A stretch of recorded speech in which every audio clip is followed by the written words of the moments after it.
Hey, I hope you guys are doing good today. We are going to be watching some more Expedition Theme Park, and this one is The Abandoned History of Ghost Town in the Sky. I have never heard of this place. It doesn't sound familiar to me, but apparently, I guess it didn't have maybe like a long run or the run was pretty limited. I don't know why. We're going to find out. But this one caught my eye and I thought it looked pretty interesting.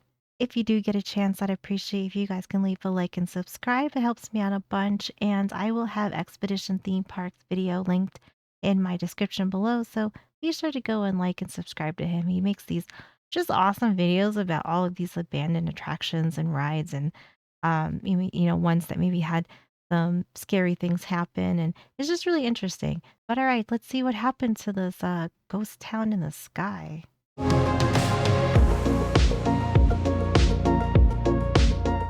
Ride all the rides as often as you like. One admission price includes all rides and entertainment. The amusement park has not been open a full season now for years, but all that is about to change. Ghost Town in the Sky opens tomorrow.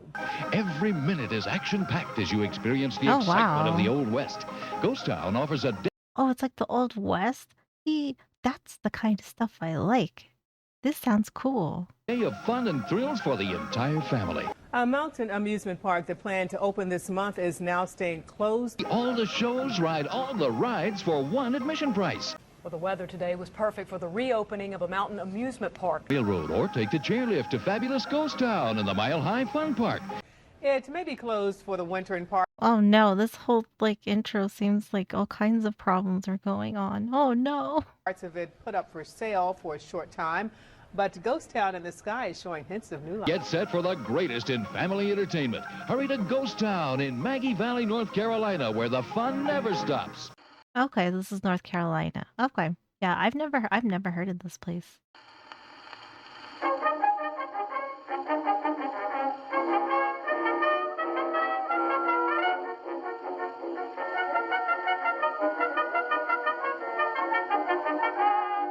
Ghost Town in the Sky, or Ghost Town Village as it was rebranded, was a Wild West theme park located in Maggie Valley, North Carolina.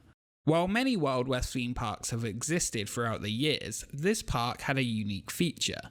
It was located on top of a This looks gorgeous. Look at this view. Oh my gosh, this is so nice. And I love that it's a Wild West theme. I don't know. I got like a thing for cowboys and Western themes. I don't I just like it. I think it's cool. It has a wild history, so maybe that's why. mountain and sat 4,600 feet, around a mile high, on Buck Mountain. The park was the idea of R.B. Coburn, a Covington, Virginia native who moved to Maggie Valley. He ran several successful businesses in Tennessee, and after visiting many different real-life ghost towns in Western America, he came up with the idea to create one himself. The park was designed by Russell Pearson and constructed for around $1 million in 1960. Dang, like that almost seems like a steal. Which I guess I don't know what that would be like in today's date for like how much that would be, like what that would equal out to. But that just seems so crazy. Construction Million began bucks. in September 1960, and multiple bulldozers made their way to the top of the mountain to shave off 45 feet of dirt and rock at the top. In fact, thousands of yards of dirt and rock were moved, becoming the foundations for the park. The buildings began construction in mid-November, and by May there were more than 40 life-size replicas. The grass seed alone cost $3,000 in 1960, which was Oh my god, the grass seed alone. The grass seed alone was three grand. Damn. I do love this. I feel like this is so cool though that you could be this high up and have this like just amazing view. I absolutely love this idea. replicas. The grass seed alone cost $3,000 in 1960, which would be around $25,000 today. God. The only way to access the park on opening was via an incline funicular railway, travelling up the mountain, though a shuttle bus was available to people who required it as well as staff. Construction of the incline railway was a feat by itself. Bulldozers carved out around a 3,300 foot clearing up the side of the mountain. The railway featured 2 cars, each able to hold 48. Look at that incline though. Holy hell.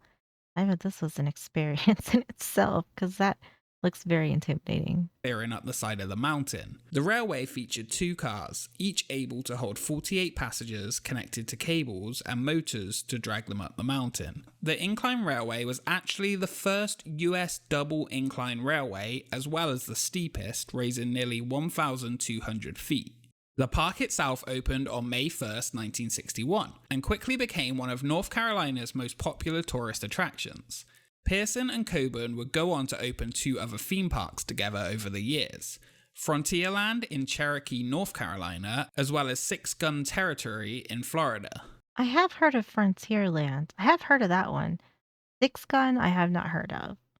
Throughout its lifetime, the park was actually really popular, and at one point 620,000 guests visited Ghost Town Oh, each wow. year, and some earlier days had more than 10,000 guests in the park at the same time. The park also provided a huge boost for the economy of Maggie Valley. As many as 75 to 100 local staff were hired to operate the park. The stores in the park were actually leased as well to local businesses. The later years of the park's life, though, were anything but successful, Oh, no. and some even called it cursed. During the winter of 1962, the famous double chairlift began construction. The chairlift provided an exciting and unique way to reach the park and was able to transport 900 passengers per hour. The lift travelled 3,370 feet up the mountain at a speed of 3.5 miles per hour and cost $150,000 to build in 1962. These days, that would be over $1.2 million. Oh my God. The entrance of the park featured Although I feel like that's a really good idea though, because look where you are. This probably was great. This is probably like a really cool scenic thing to do. These days, that would be over $1.2 million. The entrance of the park featured the large Ghost Town sign along with the ticket office, store and restaurant before you took the climb up to the park. The park is split into different towns on different elevations of the mountain, each featuring a different theme. These include the Indian Village, Mountain Town and Mining Town. The heart and most popular section of the park was a recreation of an Old West town. This is so cool. I love this. I love this. I would live here. I would live here. Complete with saloons, a schoolhouse, bank, jail, and a church, which actually featured services on Sunday mornings. Oh, wow. So really, this ghost town wasn't actually a ghost town at all. Not yet, anyway. One of the highlights of the park, and perhaps the most fondly remembered, were the gunfights that were staged in the street here throughout the day every 40 minutes for guests to enjoy. The Silver Dollar Saloon featured hourly shows of can-can dancers, while the Red Dog Saloon featured live country and bluegrass music performances throughout the day. Oh, I The love that Indian Village too. section of the park also featured shows about Indian life and Old West days. I feel like this is like a good day. Like you could have such a great day here. It'd probably be semi-educational, great for everybody. I feel like this is something everybody could totally enjoy. Mining Town had areas where you could pan for gold and silver and again features some smaller shows. Mountain Town had a show about the life in the Smoky Mountains. During the 1970s, the park was averaging around 400,000 visitors before it began to decline. The park was actually sold under a stock swap with the National Forest. Oh, R.B. Coburn bought the park back though in 1986 and he added its first roller coaster. Originally called the Red Devil, opening in 1988, the coaster is quite unique in that rather than boarding the train and heading up a lift hill, its boarding section is at the top of the hill. And once the ride rolls out of the station, you are sent down a steep drop at a 90-degree curve and into its one inverted loop. The ride's track extends over the edge of the mountain, really adding to the thrilling aspect of the ride with beautiful views as well. The other that's actually really cool. That's really cool to be on a roller coaster like this and be able to look out and see this. I feel like that's pretty awesome. roller coaster, which opened in 1992, was a small children's coaster called Tumbleweed, originally called the Little Devil. Above the ghost town was a section of the park with a variety of amusement rides and the mountaintop music hall and Indian dance hall.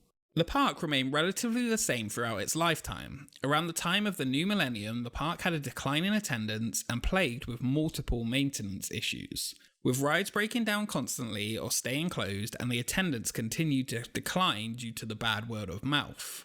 It didn't help that the interest in the Wild West in the US was declining also throughout the 80s.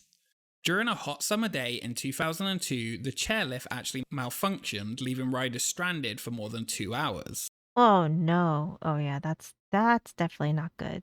Definitely not good.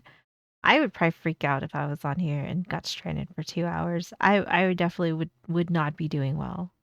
Coburn had already been spending thousands of dollars maintaining the chairlift and the incline railway.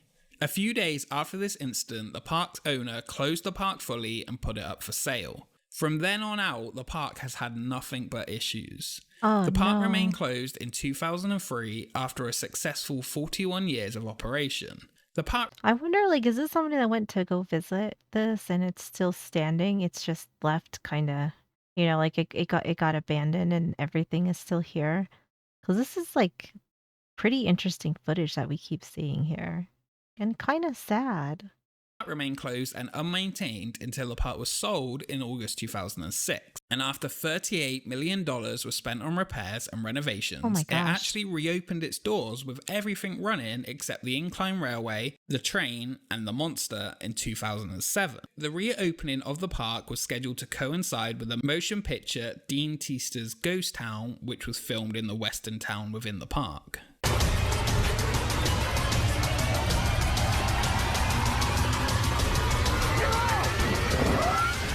Every town has a story. Ghost Town has a legend.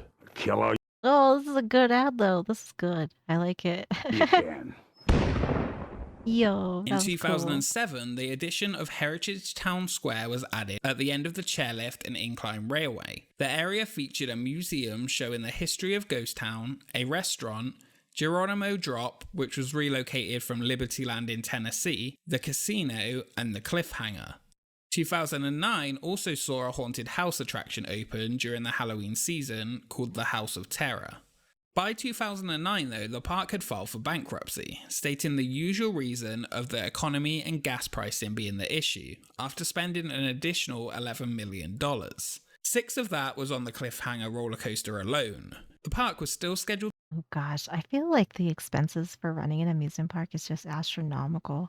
I mean, I get it, like this is like a lot of big stuff that's got to get done and taken care of, but just hearing these numbers, it's just like, good God. Six of that was on the cliffhanger roller coaster alone. The park was still scheduled to open in May. The park claimed it needed a substantial loan to continue running and nobody wanted to offer it. The park asked the town for money, but it was also rejected. The failure to receive the loan would mean the loss of almost 200 jobs. An anonymous Oh, investor man. provided the money, according to the park president, and the park opened as planned, except for the rides which had not yet been inspected. The park closed, struggling in 2009 after reports it was unable to pay its employees. The owners of Ghost Town were unable to pay for its liability insurance also, and it was cancelled. This happened just before a large mudslide on February 5th, 2010. Emergency responders were called to the scene of a mudslide on Rich Cove Road. That's off of Highway 19. The mudslide happened when the retaining walls failed. Luckily, nobody was injured, but around 40 homes were evacuated and 3 were damaged. God, mudslides are scary too. I feel like mudslides are really scary and they can do so much damage really quickly. The main access road, Rich Cove Road, was buried under the mud. Rumours suggested that the owners had even known as far as a year in advance that the retaining walls were unstable. While the park's president said it would reopen for the 2010 season, it did not. While it did receive federal funding to clear up the access road. Ghost Town fell under foreclosure proceedings and remained closed for the next 3 years. Now steps in Alaska Presley. Ghost Town owner Alaska Presley may be well into retirement years, but she's hard at work getting the Maggie Valley Amusement Park ready to open. We'll definitely be open Friday, Saturday, Sunday, and Monday. She'll see how business goes before considering opening all week, a cautionary position after reopening the park last summer for the first time in years to a series of problems ranging from water issues, vandalism, and not passing safety inspections. That is quite the list of things to have to go wrong. I kind of feel like, if you're fighting to keep something like this alive, I think it's good. I think this is cool. And I I don't know. I mean, like I think more people or more places need to have like family places like this because I feel like there's like not that many left anymore. Well, obviously this isn't around anymore either, so it's kind of sad. problems ranging from water issues, vandalism, and not passing safety inspections. A Maggie Valley resident and an investor in Ghost Town during the 1960s, who bought the park out of bankruptcy in 2012 as the sole bidder at auction at the age of 88 and hoped to save the park. She managed to open the park in a limited capacity from 2012 to 2014 and had plans to turn it into an Appalachian village. The theme of Ghost Town never really fit in with the surrounding area, and it would be a more fitting theme generally. In 2012, the chairlift entrance was reopened and people were able to take tours to Hey, look, this is cool. Like you had like somebody like doing blacksmithing stuff and you still have all, like the cowboy stuff going. I think everybody would love this. I think people will love this in general. I mean, like I've never been to this and I already love it. In 2012, the chairlift entrance was reopened and people were able to take tours to see what was planned for the future. The 2013 season opened again with a limited capacity. During the 4 years the park was idle and without any security, the property was subject to vandalism and theft. The turnout, I'm appreciated, and it's so nice, and I'm so happy to see them. I hope that I can make them happy. A change in Aw. laws also meant the park required millions of dollars to be spent to pass inspections and be up to code. The current wells were not able to pass inspection and 4 new wells had to be drilled, and all of them were failures except one. The park struggled to get water to it on top of the mountain and was unable to open again. The option of city water was decided and virtually every piece of the old system had to be replaced. I've been 3 years trying to get city water up there. The pipes at one point bursting. No water means no chance to Oh open. As no. of yesterday, they're still up on the mountain trying to glue pipes together. After all these failures of the park, the lower section, which housed the western theme park, was placed up for sale with an asking price of $3 million to try and attract investors for the upper section of the park. Alaska Presley's idea was to change the upper portion into a Holy Land replica theme park called the Resurrection Mountain, and would feature a large cross on top of the mountain, which Oh, I I was not expecting that theme, but okay. Fair enough. even had contractors in to prepare and plan for its construction. Locate the property lines and establish a piece of property that she's going to dedicate to the cross. 2015, the property was again taken off the market after the major progress on the redevelopment of the other parts of the property, including a rebrand from Ghost Town in the Sky to Ghost Town Village, with a planned reopening date of June 1st, 2016. The rebranded park was again to feature gunfights, the chairlift, gift shops, a museum showing the history of the park, and more. The park, however, was unable to open its former roller coasters and rides as the costs were too high. This idea, though, didn't last long, and the park was announced in June 2016 not to be opening for the year after the failure to get enough water to the park, even after the shops inside were already leased. The whole park this time was put up for sale, and the listing still exists today while the park sits abandoned on top of its mountain. It's still for sale today. Man, I wonder if somebody will come along at some point and maybe try to I don't know what you do with this. I mean, I guess you could try to save it or I don't know what you turn it into. I mean, it would be sad to see it all get tore down and totally demolished and gone, but I don't know. Maybe somebody can come along and save it because I feel like this is really cool. I love the idea of this place. Many people look back with fond memories of the park, and it ran on nostalgia for many years, with guests who had visited in the past wanting their kids to get that same experience. Will this park cling on and reopen again? Looking at the current state of the place, unfortunately, I highly doubt it. At least not in its current form. The park was a fun experience to visit and a unique place that cannot be found in many locations around the world. Unfortunately now, this park sits abandoned as a real-life ghost town in the sky. This one was kind of a sad one. I mean, I still enjoyed it, but like this was definitely kind of like a more sad one, like a more somber one, I would say. It seems like nobody could quite afford to do all the repairs it needed, and I mean, it does look like it's pretty big, so I don't know what um kind of draw North Carolina has for this as far as like investors go. So I don't know, maybe somebody will come along and that's got, an ungodly amount of money that can maybe try and save it because I love this. I love the theme. I think it's cool. It looked like they had like a lot going for it. Plus, you could, give a couple hundred people a job. Like that would be good too. So this one's really sad, but very, very interesting. I really did enjoy this. Thank you so much for hanging out with me. I really appreciate you guys being here. Be sure to like and subscribe to Expedition Theme Park because he does a really good job at kind of like digging into history like this, and I really do appreciate it. So be sure to give him some support. But that's going to do it for me. I hope you guys had a great day, and I will see you in the next one.